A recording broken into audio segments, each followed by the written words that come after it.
उसके बाद देखिए हम लोग यहाँ पर अपने एक्सरसाइज नंबर 1.3 को स्टार्ट करेंगे और एक्सरसाइज नंबर 1.3 में टोटल तीन क्वेश्चन है और तीनों के तीनों क्वेश्चन हमारे इस मेथड पे बेस्ड है कि हमें वहां पर उनको इर्रेशनल नंबर प्रूफ करना है, मतलब उन क्वेश्चंस को इर्रेशनल नंबर यहाँ पर प्रूफ करना है। अब सबसे पहले हमें इर्रेशनल के बारे में पता होना चाहिए कि आपके पास किस टाइप के नंबर को आप यहाँ पर इर्रेशनल नंबर कहते हो। तो आपके सामने मान लीजिए कोई भी नंबर है, अगर आप उसे यहाँ पर फ्रैक्शन की फॉर्म में p/q की फॉर्म में लिख सकते हो तो वो आपके पास रेशनल की कैटेगरी में आता है। और अगर आप किसी नंबर को p/q की फॉर्म में नहीं लिख सकते हो तो वो रिजल्ट आपके पास यहाँ पर इर्रेशनल की कैटेगरी में आता है। मतलब इर्रेशनल नंबर वो नंबर होते हैं जिन्हें आप यहाँ पर p/q की फॉर्म में नहीं लिख सकते हो। ये इसके फ्रैक्शन वाली डेफिनेशन थी। एक अनदर डेफिनेशन और एग्जिस्ट करती है कि आफ्टर डेसिमल के बाद में आपके पास ये ना ही टर्मिनेट होता है और ना ही रिपीट होता है। मतलब ये कहीं पर भी जाके फिनिश नहीं होता और कहीं पर भी जाके ये बार बार मतलब रिपीट अपनी पैटर्न को रिपीट नहीं करता। जैसे मैंने नंबर लिखा 3.1215679803 एंड सॉन, इस तरीके से आप देख सकते हो ये जो भी नंबर यहाँ पे लिखा हुआ है डेसिमल के बाद कोई एक फिक्स पैटर्न बार बार रिपीट नहीं हो रहा और ये कहीं टर्मिनेट भी नहीं हो रहा क्योंकि बाद में डॉट डॉट डॉट डॉट लिखा हुआ है, मतलब इन्फिनाइट की तरफ ये जा रहा है। लेकिन अगर मैंने यहाँ पर लिखा 3.171171171171171 इस तरीके से मैंने अगर यहाँ पे लिखा तो आप देख सकते हो कि यहाँ पर ये डेसिमल के बाद एक फिक्स पैटर्न है 171 जो आपका बार बार रिपीट हो रहा है। 171 171 171 ये आपका बार बार रिपीट हो रहा है। इसका मतलब यहाँ पर ये डेसिमल के बाद नाइदर टर्मिनेटिंग, मतलब रिपीट हो रहा है लेकिन टर्मिनेट नहीं हो रहा। और उसके बाद मैंने आपके पास एक नंबर लिखा 3.171568803 ये आपके पास लिखा। ये डेसिमल के बाद आपके सामने किसी ना किसी पोजीशन पे जाके टर्मिनेट हो गया। तीन टाइप के नंबर लिखे हैं। सबसे पहला उस कैटेगरी में आता है जो आफ्टर डेसिमल ना ही टर्मिनेट हो रहा है और ना ही रिपीट हो रहा है, तो इसको हम लोग यहाँ पर इर्रेशनल नंबर कहते हैं। क्या कहते हैं? Irrational number. उसके बाद आपके पास यहाँ पर ये वाला नंबर लिखा हुआ है। ये नंबर आपका रिपीट तो हो रहा है लेकिन कहीं पर भी टर्मिनेट नहीं हो रहा। इर्रेशनल के लिए उसको नाइदर रिपीटिंग और नो टर्मिनेटिंग चाहिए। दोनों में से कोई भी एक काम गलत हो गया वो इर्रेशनल नंबर से मना कर देगा। यहाँ पर ये टर्मिनेट भले ही नहीं हो रहा लेकिन रिपीट हो रहा है। इरेशनल वाले ने कहा मुझे रिपीट भी नहीं चाहिए, इसलिए यहाँ पर ये आपके सामने रेशनल की कैटेगरी में आ जाएगा। और ये वाला एक ऐसा नंबर है जो आफ्टर डेसिमल आपके सामने किसी न किसी पोजीशन पे जाके टर्मिनेट हो गया। इरेशनल वाला कहता है उसको ना ही टर्मिनेट चाहिए ना ही रिपीट चाहिए, लेकिन ये टर्मिनेट हो गया। इसका मतलब ये इरेशनल वाला अपने अंदर नहीं लेगा, ये रेशनल वाला इसको अपनी कैटेगरी में ले लेगा। तो आपको इरेशनल के बारे में समझ आया कि वो नंबर जिन्हें आप p/q की फॉर्म में नहीं लिख सकते, ये फ्रैक्शन के ऊपर बातें हैं। और वो नंबर जिन्हें आफ्टर डेसिमल आप देख सकते हैं कि वो ना ही टर्मिनेट होगा और ना ही रिपीट होगा, इसका मतलब यहाँ पर वो एक इर्रेशनल नंबर होगा। जैसे आपके पास यहाँ पर क्वेश्चन है कि आपको √5 को एक इर्रेशनल नंबर यहाँ पे प्रूफ करना है। अब इसको सुनो ध्यान से।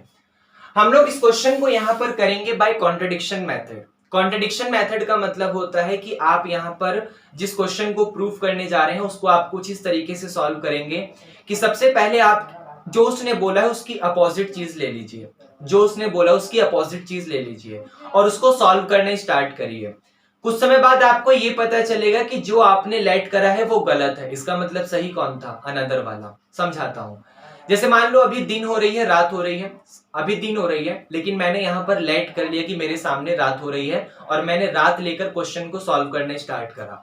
आगे चल के मुझे ये पता चला कि सूरज तो दिन में निकलता है, तो इस समय रात में सूरज कैसे निकल गया? ऐसा तो पॉसिबल ही नहीं है। इसका मतलब जो रात मैंने गलत लेट करी थी वो गलत है, तो सही कौन था? दिन वाला। ये समझ आया? जैसे मान लीजिए सैटरडे के बाद संडे आता है, मैंने लेट करा कि आज संडे नहीं आज मंडे है, तो मंडे होने का मतलब अपना वर्क वगैरह पे जाना पड़ेगा, लेकिन मैं वर्क पे गया नहीं क्योंकि आज मतलब मैं वर्क पे गया नहीं। इसका मतलब जो चीज मैंने लेट करी थी वो गलत था। इसका मतलब फाइनली आज क्या है? संडे है। मतलब इरेशनल और रेशनल वाली इसको समझना ध्यान से। जैसे इस क्वेश्चन में आपको इरेशनल प्रूफ करना है तो आप लेट करके चलोगे कि ये इरेशनल नहीं ये रेशनल है। समझ रहे हो? और उस रेशनल वाली बिहेवियर को सॉल्व करते चले जाओगे। सॉल्व करते करते आगे जब आप जाओगे तो आपको ये पता चलेगा कि जो चीज आपने लाइट करी है वो गलत है। इसका मतलब सही कौन था? इरेशनल वाला। ये आपको समझ आया? तो ये कॉन्ट्रडिक्शन मेथड होता है। तो इस क्वेश्चन को भी हम लोग यहां पर ऐसे ही करेंगे, इसलिए हम लोग यहां पर लेट अस एज्यूम, मैंने ये यहां पर एज्यूम करा that let us assume to the contrary. इसको पूरा थ्योरी में आपको बना के लिखना है। Let us assume to the contrary, आपने कॉन्ट्रडिक्शन को यहां पर एज्यूम करा दैट कि √5 इज रेशनल। आपने यहां पर ये लाइट करा कि जो आपके सामने √5 है वो यहां पर एक रेशनल नंबर है, और आपको पता है अगर कोई भी नंबर रेशनल नंबर होता है तो आप उसे फ्रैक्शन की फॉर्म में लिख सकते हो। So √5 can be written as in the form of p/q। इसलिए आप लोग यहां पर √5 को p/q की फॉर्म में लिख सकते हो। अब सुनो ध्यान से, जैसे 3/9 है, 3/9 आपका रेशनल नंबर तो है, लेकिन वो पता है जब आप इसको पूरा का पूरा सॉल्व कर लेते हो 1/3 आपके पास आ जाता है, ये और रिड्यूस नहीं हो सकता, तब जाके रेशनल नंबर बनता है। मतलब रेशनल नंबर में अगर आपका नंबर रिड्यूस हो रहा है स्मॉल, उसको और शॉर्टेस्ट फॉर्म में आप लिख सकते हो, तो लिख दो, वो आपका रेशनल नंबर होगा। अभी यहां पर ये रिड्यूस करा जा सकता है, ये अभी भी रेशनल नंबर है, लेकिन आप देख सकते हो कि उसको रिड्यूस कर सकते हो। तो रिड्यूस करने के बाद जो फाइनल रिजल्ट आता है वो आपके पास रेशनल की कैटेगरी में आता है। जैसे 16/4 है। अब आप बोलोगे सर 16/4 रेशनल नहीं है। ये 16/4 रेशनल है, लेकिन जब आप इसे यहां पर 4/1 करोगे तब आपके पास ये रेशनल की कैटेगरी में आता है, क्योंकि ये रिड्यूस हो सकता है। जैसे 7/6 है, ये रिड्यूस नहीं हो सकता, तो ये आपके पास रेशनल नंबर है। यहां पर मान लीजिए 20/25 है। अब 20/25 रिड्यूस हो सकता है, तो रिड्यूस कर दो। रिड्यूस करने के बाद यहां पर आप इसे 5×4 = 20, 5×5 = 25 लिखोगे, आपको 4/5 मिला। तो अब जाके 4/5 आपका एक रेशनल नंबर है। मतलब मैं भी यहां पर वही करूंगा, जैसे आपने √5 can be written in the form of p/q, आपने यहां पर इसको p/q की फॉर्म में लिखा, तो मैं यहां पर लाइट करूंगा कि आपके पास ये जो ऊपर वाला p है और ये जो नीचे वाला q है, दोनों के पास कुछ भी कॉमन नहीं है। कुछ भी कॉमन नहीं होने का मतलब अब आप इसको और शॉर्टेस्ट फॉर्म में नहीं लिख सकते हो। जैसे 1/3 था, आप उसको और रिड्यूस नहीं कर सकते। 7/6 को और रिड्यूस नहीं कर सकते। 4/1 को और रिड्यूस नहीं कर सकते। 4/5 को और नहीं कर सकते। तो आपके पास अगर फ्रैक्शन p/q लिखा है, जहां पर आप p और q को और ज्यादा रिड्यूस नहीं कर सकते हो, इसका यहां पर ये मतलब है कि p और q दोनों के दोनों यहां पर को प्राइम है। कैसे नंबर है? को प्राइम नंबर। आपके लिए नई चीज है। को प्राइम नंबर हम लोग ऐसे नंबर्स को कहते हैं जहां पर आप लोग उसके फ्रैक्शन को और ज्यादा रिड्यूस नहीं कर सकते, आप लोग उसको बिल्कुल सिंपलेस्ट फॉर्म में लिख चुके हो। तो मैं यहां पर लाइट करूंगा where p and q are coprime. p और q के को प्राइम होने का ये मतलब है कि इन दोनों के पास अब कुछ भी कॉमन नहीं है। जैसे 20 और 25 आपके पास 20 और 25 आपके पास यहां पर को प्राइम नहीं है, क्योंकि इनके पास 5 कॉमन रिजल्ट है। 3 और 9 आपके पास को प्राइम नहीं है, क्योंकि इनके पास 3 एक कॉमन रिजल्ट है। 16 और 4 आपके पास को प्राइम नहीं है, क्योंकि इनके पास 4 एक कॉमन रिजल्ट है। जबकि 7/6 आपके पास को प्राइम है, क्योंकि इसके पास कॉमन रिजल्ट कुछ भी नहीं है। और जहां पे कुछ भी नहीं होता वहां पे 1 होता है। इसका मतलब यहाँ पर p और q के पास कैसे फैक्टर है? आपके पास p और q को प्राइम है। को प्राइम होने का मतलब इनके पास कुछ भी कॉमन नहीं है अदर देन 1। ये आपको समझ आ रहा है? 1 से रिड्यूस करो, बार बार वही आता है। इसलिए p और q अगर को प्राइम है तो इसका मतलब वहां पर p और q के पास कोई भी कॉमन नंबर नहीं है अदर देन 1। 1 के अलावा ये किसी और से रिड्यूस नहीं हो सकते हैं। इतना आपको समझ आया? तो यहां पर आपके सामने लिखा हुआ है कि √5 can be written in the form of p/q, मतलब आप यहां पर √5 को p/q की फॉर्म में लिख सकते हैं। हम लोग इसे सॉल्व करना स्टार्ट करेंगे और आगे चल के हमें ये पता चलेगा कि ये जो हमने यहाँ पर लेट करा है ये गलत है। इसका मतलब सही कौन था? वो इरेशनल वाला, क्योंकि इरेशनल तो है नहीं, तो जो नंबर आपके सामने रेशनल नहीं होता, वो कैसा नंबर होता है, वो यहाँ पर एक इरेशनल नंबर होता है।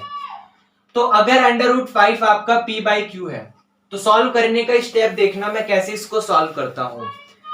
मैंने क्या करा, सबसे पहले स्क्वायरिंग बोथ साइड, यहां पर दोनों तरफ मैंने स्क्वायर कर दिया। अगर मैंने दोनों तरफ स्क्वायर करा तो √5 का स्क्वायर आपके सामने क्या आ जाएगा, 5 आ जाएगा। और p बाई क्यू का स्क्वायर करोगे तो आपके सामने मिलेगा p square divided by Q square. यहां तक आपको समझ आया, ये सबसे पहला स्टेप।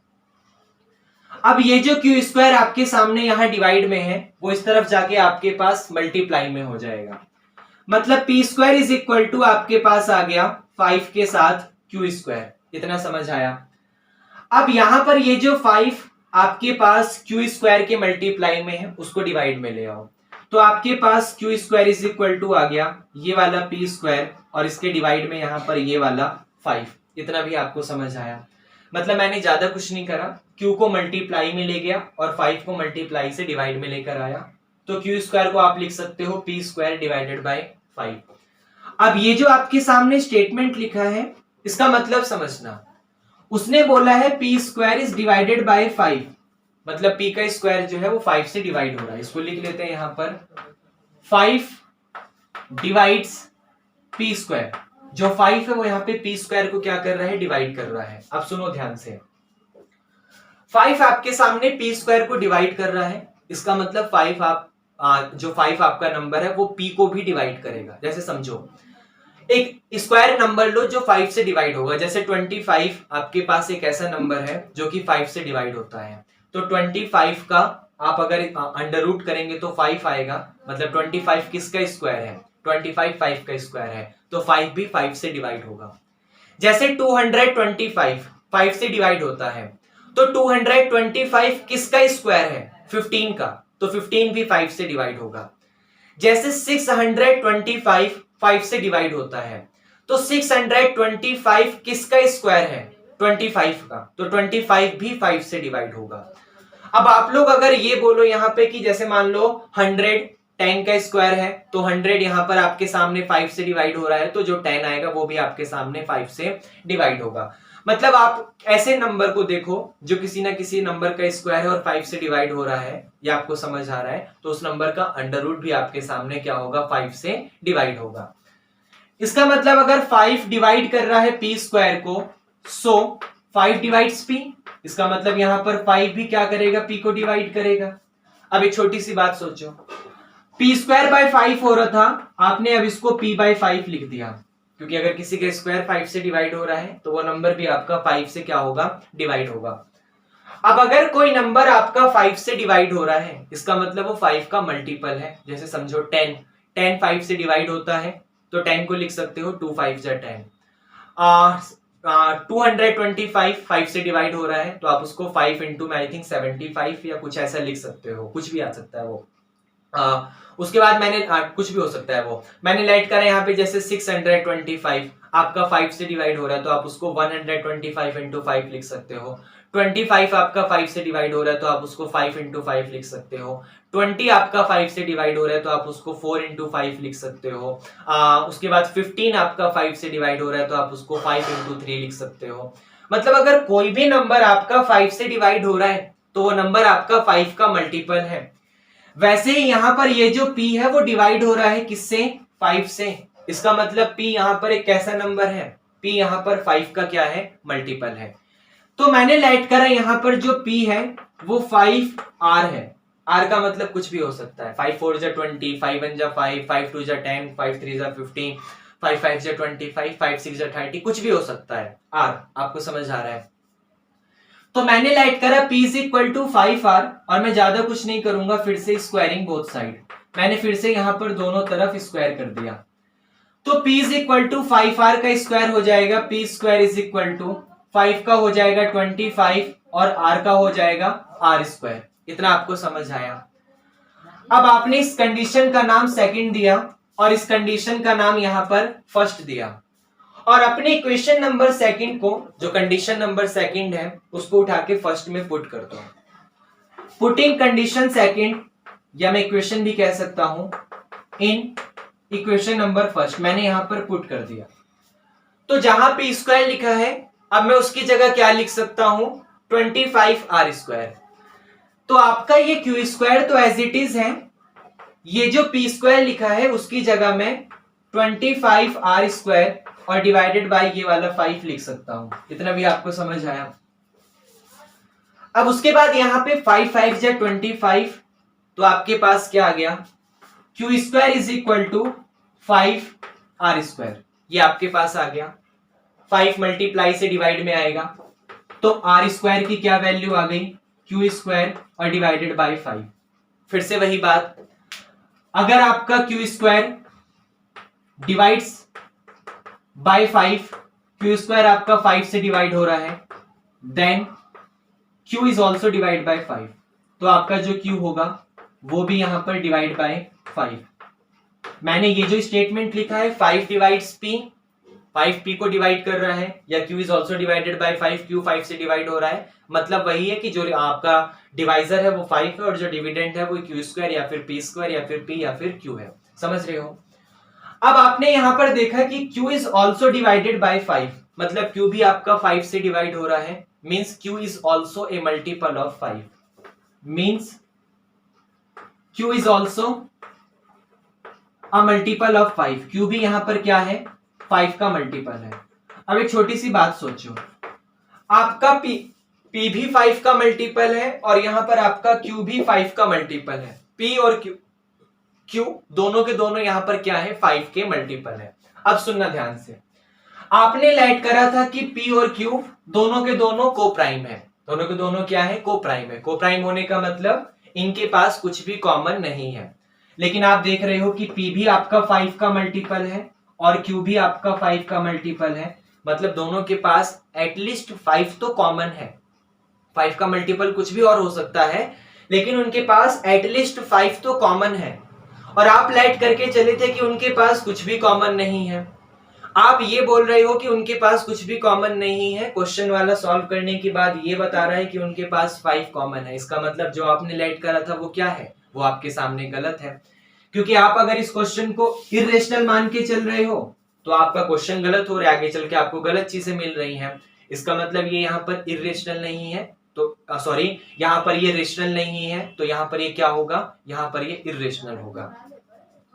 भाई आपने लेट करा कि P और Q दोनों के दोनों 5 के दोनों के दोनों को प्राइम है, मतलब इनके पास अदर देन 1 कुछ भी कॉमन नहीं है। क्वेश्चन वाले ने आगे बताया कि इनके पास एटलीस्ट 5 तो कॉमन है, कम से कम 5 तो कॉमन है इनके पास। इसका मतलब जो आपने रेशनल यहां पर लेट करा था वो गलत था।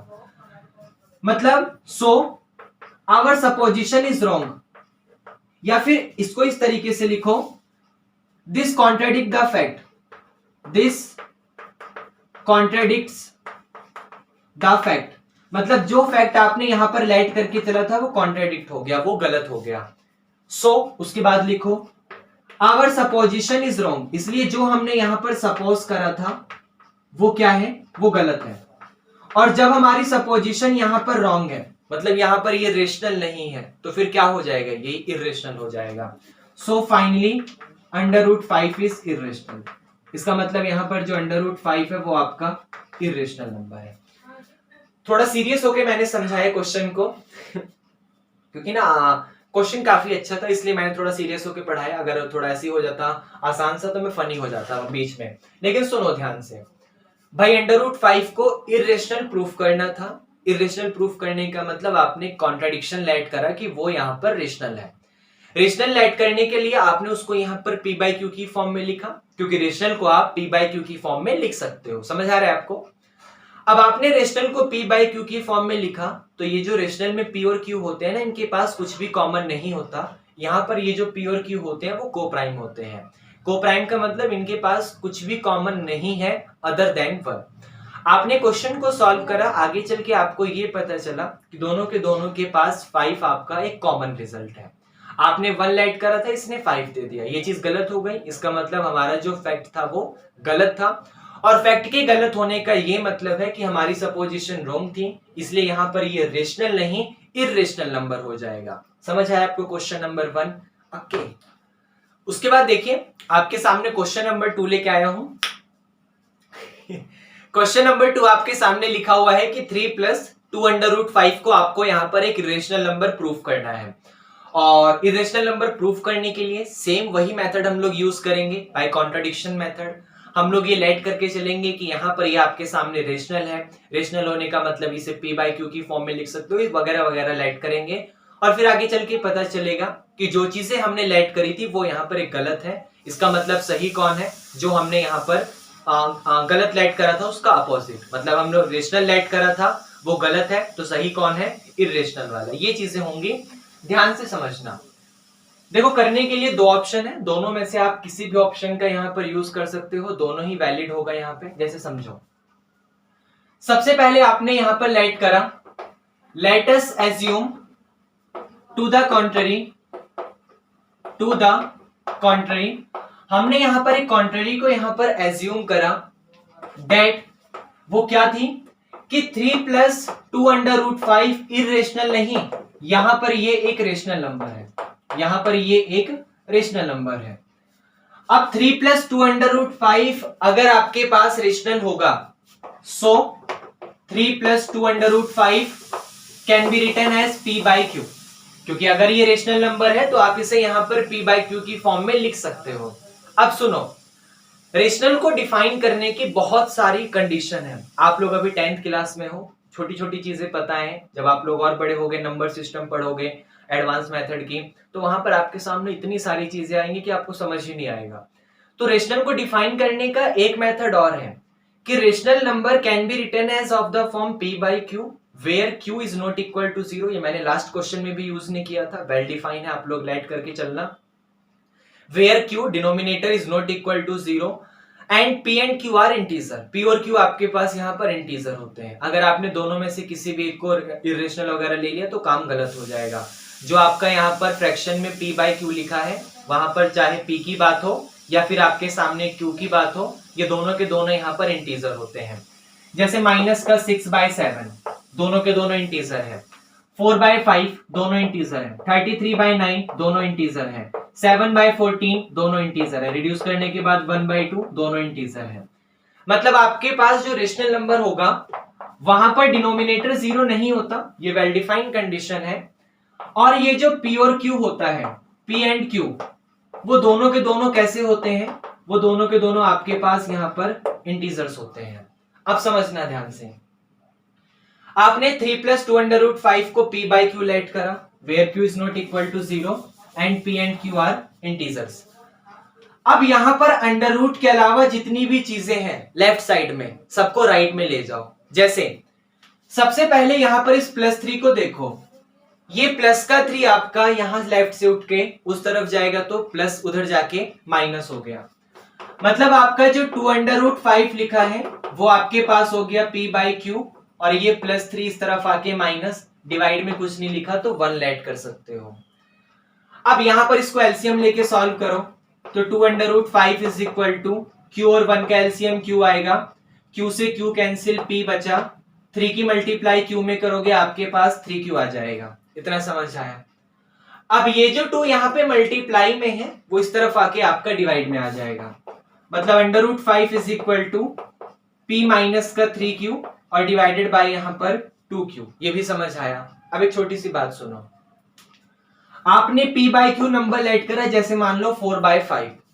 अब आप 4/5 का कुछ भी कर लो, मतलब उसको कैसी भी फॉर्म बना लो, प्लस माइनस से डिवाइड कर लो, कुछ भी रिजल्ट कर लो इंटीजर का, वो आपके सामने एक रेशनल ही आता है अगर आपने उसको फ्रैक्शन की फॉर्म में लिखा है तो। जैसे सुनो, यहाँ पे p बाई क्यू मतलब 4/5, तो ऊपर में p आपका 4 आ गया, p आपका 4 आ गया और नीचे से q आपका यहाँ पर 5 आ गया।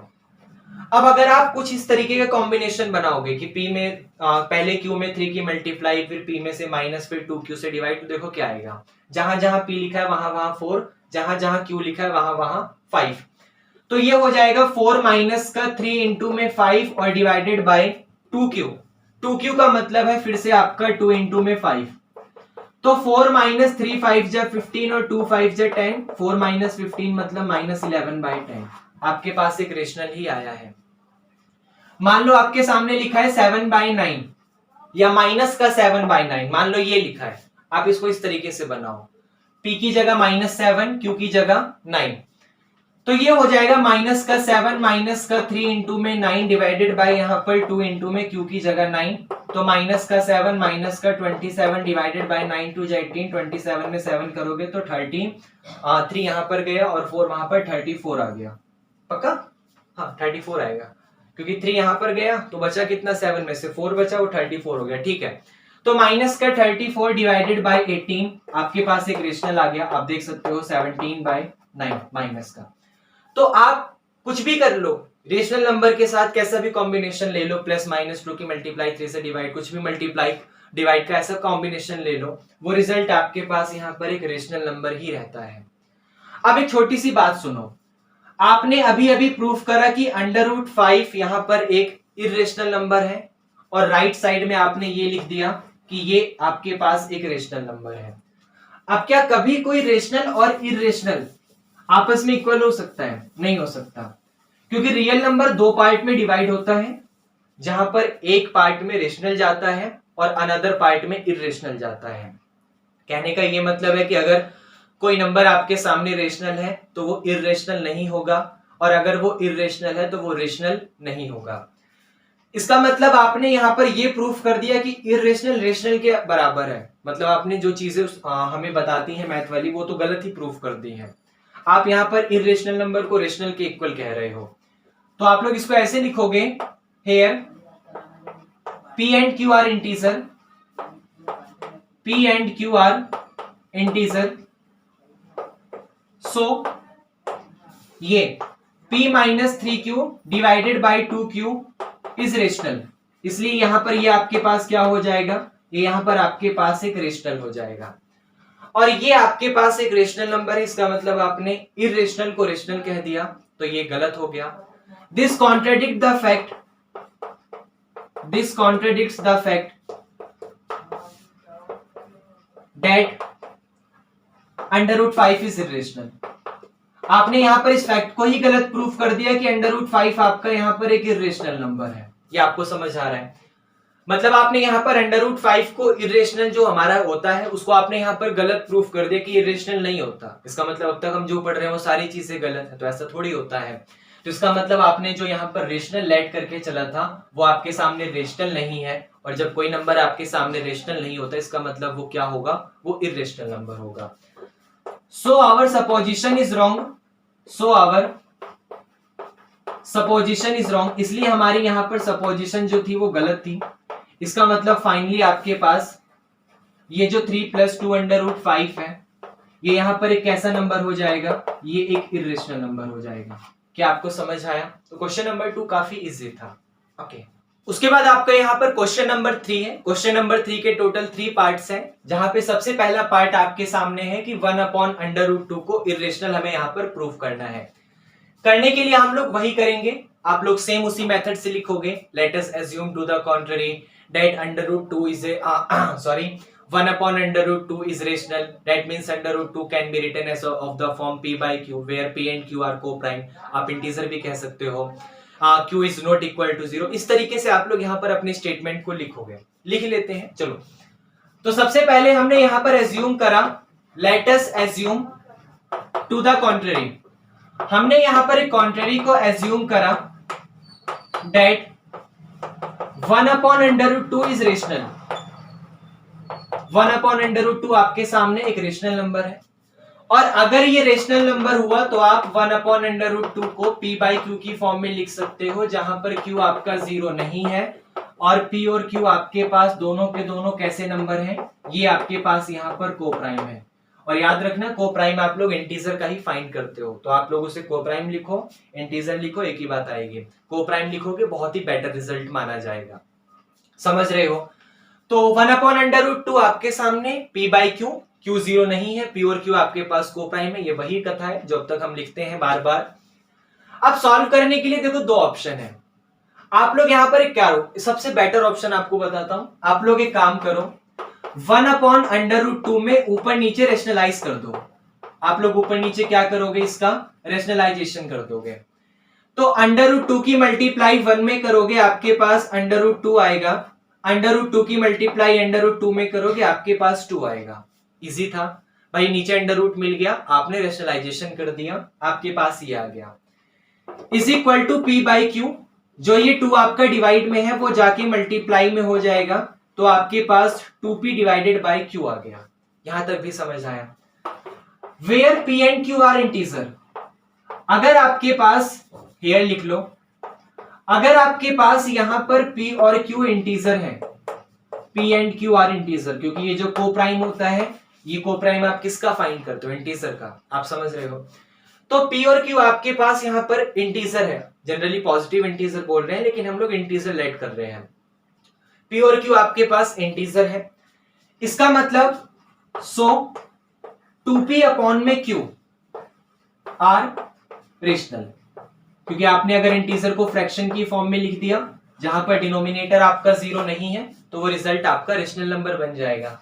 तो p और q इंटीजर था, इसका मतलब आपका 2p अपॉन q क्या हो जाएगा, एक रेशनल नंबर हो जाएगा।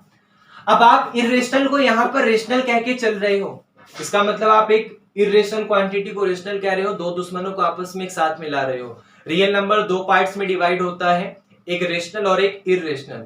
आपने कह दिया कि दोनों आपस में इक्वल है, ये दोनों रिजल्ट आपस में इक्वल है, इसका मतलब आप गलत कह रहे हो। तो जब आपके पास रिजल्ट गलत आ गया, इसका मतलब जो आपने सपोज करा था वो क्या हो गया, वो आपके सामने गलत हो गया। तो कहानी अपने आप लिखना, this contradict the fact that 1 upon under root 2 is rational. यहां पर ये फैक्ट को या this contradict the fact that under root 2 is irrational number. यहां पर फैक्ट को कॉन्ट्राडिक्ट कर रहा है कि अंडर रूट 2 यहां पर एक इर्रेशनल नंबर है।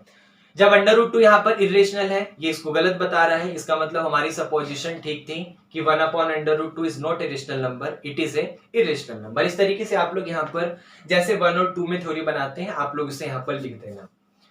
जबकि यहीं पर अगर मैं अपने, यहीं पर काफी इजी है, क्योंकि अगर मैं यहीं पर अपने थर्ड के सेकंड की बात करूं जो कि 7 अंडर रूट 5 है, तो फिर से वही काम भाई, 7 अंडर रूट 5 को p बाई क्यू लेट कर लो, 7 को मल्टीप्लाई से डिवाइड में ले आओ, तो under root 5 is equal to p by 7q आ गया। p और q इंटीजर था तो p बाई 7q क्या होगा, रेशनल होगा। मतलब फिर से आपने इर्रेशनल को यहां पर रेशनल कह दिया, आपने फिर से यहां पर इर्रेशनल को रेशनल कह दिया, इसका मतलब फिर से आपने फैक्ट को गलत कर दिया। तो आपके पास ये कैसा नंबर हो जाएगा, इर्रेशनल हो जाएगा। अगर थर्ड की बात करें तो थर्ड है 6 प्लस का अंडर रूट 2, फिर से वही काम, आप इसे p बाई क्यू लेट कर लो, प्लस का 6 उधर से जाके माइनस एलसीएम ले लो, तो under root 2 is equal to q और यहां पर p माइनस का 6q। फिर से p और q इंटीजर है तो p minus 6q by q rational हो जाएगा। फिर से आपने इर्रेशनल को रेशनल कह दिया, फिर से फैक्ट गलत हो गया, वही चीज आपके पास दोबारा से है। तो एक्सरसाइज 1.3 बहुत इजी थी, जहां पर आपको सिर्फ इर्रेशनल के ऊपर बात करना है। सारी चीजों को हमने इर्रेशनल कैसे प्रूफ करा, अपने फैक्ट को कॉन्ट्रडिक्शन मेथड से लेट करके, जो हम लेट करेंगे वो गलत है, तो जो सही क्या था, जो हमने लेट नहीं करा था। बाकी 1.3 प्रैक्टिस के ऊपर डिपेंड है और कुछ है नहीं इसमें, यही 3 क्वेश्चन थे। आप इनकी एक बार और प्रैक्टिस करो, अपने आप करो, बिना देखे करो, आपको और समझ आएगा। बाकी मिलते हैं नेक्स्ट क्लास में एक्सरसाइज नंबर 1.4 के साथ, पढ़ते रहिए।